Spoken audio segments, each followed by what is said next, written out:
anyone out there in the market for a high-end car, plane, or boat will find things more expensive starting today.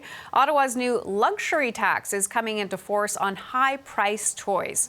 Guess who's going to tell us all about it? Scott Peterson, welcome to the program. Thank you, Hannah. Nice to be here. Tell us about this tax. Yeah, there's a lot of head scratching going on exactly what Ottawa is trying to do with this luxury tax for planes, automobiles, and boats that are above a certain price line. They're not trying to discourage the use of that, but they are trying to get more tax out of the so-called wealthy. So this is called a Select Luxury Tax Act that takes place today, and this is how it works. Very basic. If you want to buy a car or a plane that's above $100,000 or a boat that's above $250,000, you will pay an additional 10 to 20% in additional luxury tax. Now, this is paid by the vendors for any of these products or items that are sold in Canada, and the buyers have to, in effect, pay that to the vendor. So it makes these products that much more expensive.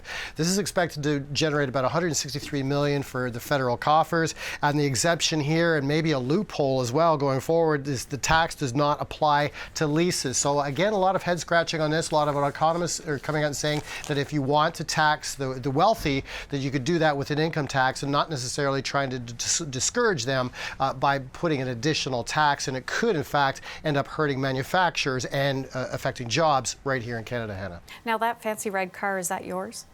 I only wish, and I would gladly pay a 10% tax if I can afford it.